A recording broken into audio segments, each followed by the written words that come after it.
이번 주에 LNF가 미 배터리 시장 진출을 하려 했는데 이게 불허가 받았다. 정부에서는 기술 유출을 우려하고 있다라는 내용들이 매일경제에서 나왔고요. 이에 대한 해명 공시로 회사 측에서 밝힌 내용은 우리가 가지고 있는 기술이 핵심 역할을 하고 있는 거 알겠고 국가 핵심 기술로 지정되어서 보호받고 있다. 이 단어가 굉장히 중요합니다. 보호랑 핵심 역할 중요합니다. 그래서 이번에 우리가 겸허히 받아들이면서 미비했던 점들을 보완해서 재심의 요청을 할 거고요. 이번 결과 자체로는 우리가 밝힌 향후 사업 전망에 미치는 영향은 전혀 없다고 선을 그었습니다.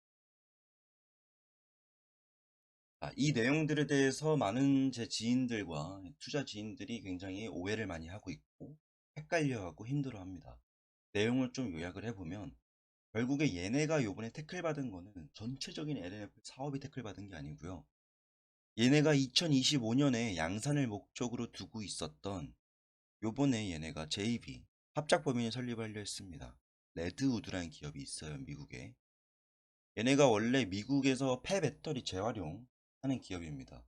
얘네랑 협업을 해가지고 2025년부터 양산을 할 계획이었습니다. 근데 여기서 합작법인 설립한다는 것 자체가 기술 유출 우려로 직결되진 않아요. 근데 제가 생각했을 때는 결국 요번에 나왔었던 기술 유출이 우려된다. 요 자체의 문제가 아닙니다. 이게 어떤 의미냐면 예를 들어서 이 레드우드가 한국에 있는 기업이고 LNF도 한국에 있는 기업이니까 한국 내에서의 어떤 뭐 사업을 진행을 하다가 중간에 LNF의 직원이건 아니면 레드우드의 직원이건 보이던 타이던 누군가가 만약에 이런 사고를 쳤을 때 이거에 대한 법적인 어떤 보호를 해줄 수 있는 건 한국에 있다면 한국 정부가 가능하겠습니다. 근데 한국 정부에 있는 게 아니라 해외로 나가가지고 사업을 하기 때문에 한국 정부 입장에서 예를 들어서 미국에서 LNF 레드우드랑 사업을 하고 있어요. 근데 레드우드에 있는 직원이 LNF의 기술을 빼돌린 겁니다. 그랬을 때 LNF가 한국 정부에게 정부 우리 좀 도와주세요. 얘네가 기술력 훔쳐갔어요. 이렇게 했을 때 우리나라 경찰들과 검찰이 비행기 타고 날아가서 수사를 하는 건 좀 어렵잖아요.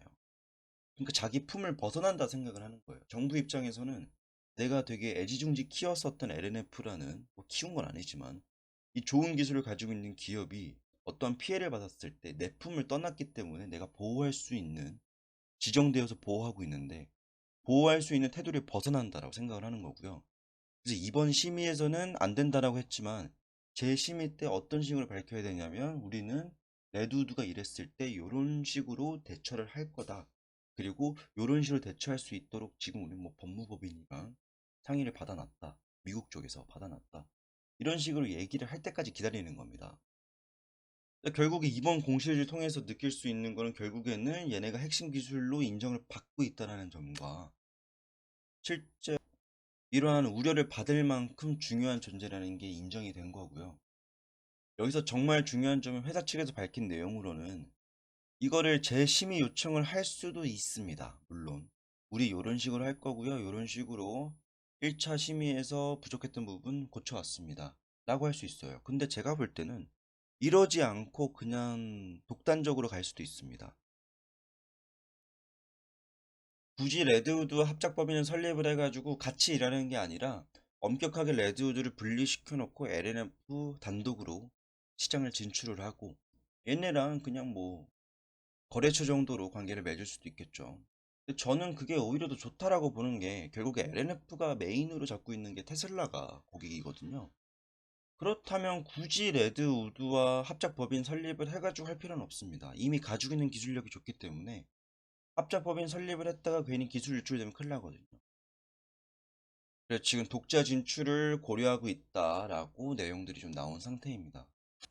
내용들을 좀 요약을 해보면요. 이번에 나왔었던 이런 우려감들은 결국에 너네가 무슨 일이 있을 때 보호하지 못할 것에 대한 우려인 거지 기술 유출 우려에 대한 거는 사실 너무 변수이기 때문에 그 내용이 좀 잘못된 것 같습니다.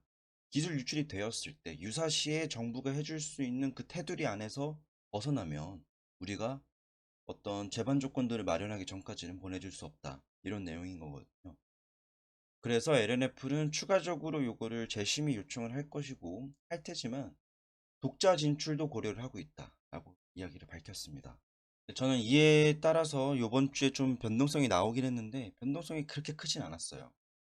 하지만 이러한 하락도 견뎌내고 이러한 변동성도 충분히 흡수를 하는 거 보니까 좀 머지않은 날에 얘가 그래도 전고점까지 돌파할 수 있지 않을까 하는 생각을 좀 하고 있습니다.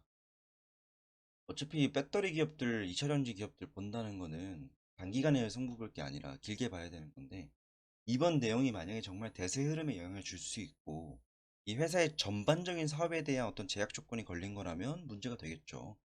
그럼 뭐 고점에서 좀 미끄러질 수 있는데, 이 내용은 앞으로 진출해서 할 것들에 대한 어떤 우려감들이 나온 겁니다. 실제로 매출원이 아직 발생하지 않는 부분들에 대해서 견제를 받은 거기 때문에 이거는 충분히 검토하고 넘어갈 필요가 있고요. 인플레이션 감축법이 미국에 시작되면서 지금 국내 기업들, 특히 소재 기업들이 엄청 많이 넘어가고 있어요. 근데 LNF가 거의 1빠따입니다. LNF가 먼저 이렇게 좀 심의도 걸려보고 해줘야지 그 다음 기업들이 편하게 가거든요. 그래서 LNF가 만약에 이 길을 잘 터놓으면 에코프로비엔 같은 기업들도 나중에 사업 진출할 때 좀 편하게 할 수 있습니다. 요즘 장이 많이 어려웠습니다. 요즘 장도 많이 어려웠고, 지난주에는 제가 여행을 갔다 왔고요. 일주일 동안. 이번 주에는 나라를 지키다 왔습니다. 이런저런 생각이 좀 많았는데,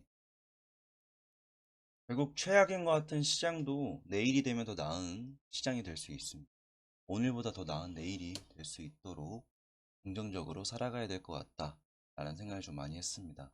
LNF는 제가 보기에는 그렇게 큰 문제가 아니고 이건 그냥 지나가는 하나의 공시라고 좀 생각을 합니다. 그리고 오히려 이것 때문에 조금 더 미리미리 대비를 할 수 있는 어떤 준비를 할 수 있게 되었다 라고 보여지고요. 오늘의 영상 여기까지입니다.